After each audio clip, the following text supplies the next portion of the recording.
All right, so today we are going to tackle something that I think hits home for all of us, overcoming that doubt and fear that always seems to show up right when we're on the edge of our purpose. We're going to explore how faith isn't just some abstract idea, but a really practical tool to keep moving forward. So let me just ask you something right off the bat. Have you ever been there? You're so close to something big, something you feel called to do, and then that little voice of doubt just creeps in and stops you dead in your tracks. Yeah, if that sounds familiar, you are definitely not alone.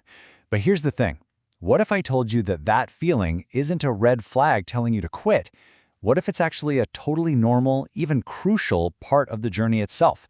Let's dig into what that really means. So first things first, we've got to get this straight. This is a universal struggle, feeling uncertain when you're facing something that matters. Well, that doesn't mean you're failing. It just means you're human. And this next idea is a huge mindset shift. We tend to think of doubt as the enemy of faith, right? But it's not the opposite. It's just a reflection of our humanity. It is totally okay to have questions, to wrestle with things. That doesn't mean your faith is weak. Okay, so if this is something we all go through, let's get a little more specific. Where do these feelings of doubt and fear actually come from? Because if you want to overcome them, you first have to know what you're up against. And you can look at some huge figures in the Bible, like Gideon, for example. When he was called to be a mighty warrior and literally save his people, his gut reaction wasn't confidence. Nope, it was this overwhelming sense of being, well, not enough. He just looked at himself and thought, no way. I mean, listen to his own words. He says, "My clan is the weakest, and I am the least in my family." Sounds familiar at all? It's that deep down feeling that you're just not smart enough or strong enough or whatever enough for the thing that's right in front of you.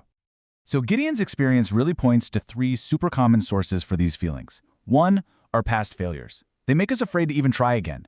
Two, that feeling of inadequacy we were just talking about. And three, a totally natural fear of the unknown, of taking that step when you can't see the whole staircase.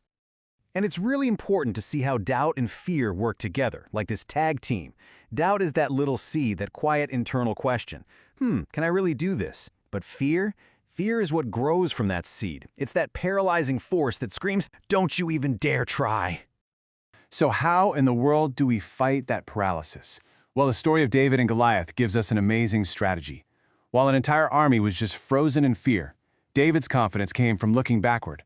He remembered, hey, God got me through a run-in with a lion and a bear. He used that history to give him the courage he needed for the giant standing right in front of him. And that right there, that brings us to the real turning point in all of this.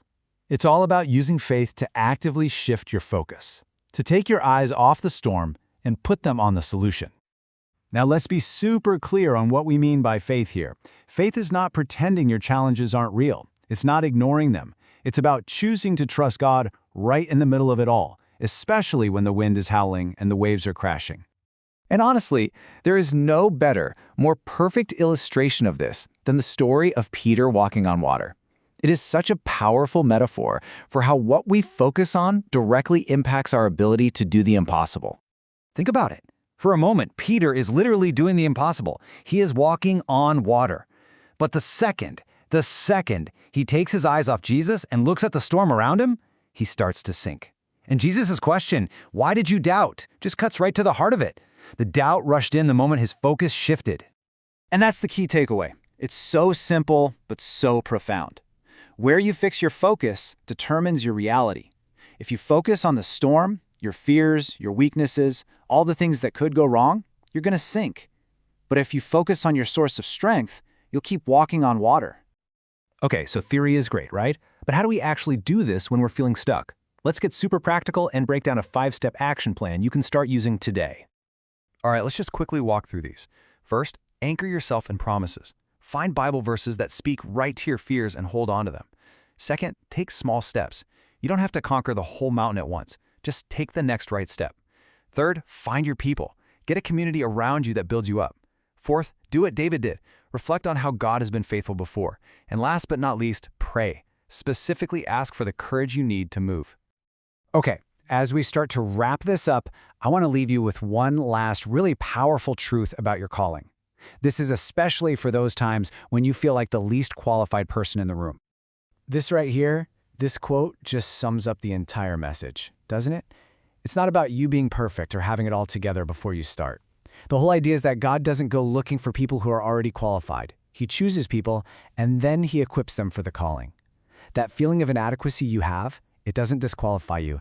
It might just be the perfect place to start. So, I'm just going to leave you with this one question to chew on. After all this, what is one small, totally manageable step of faith you can take today to move toward your purpose, even with all the doubt and fear you might be feeling?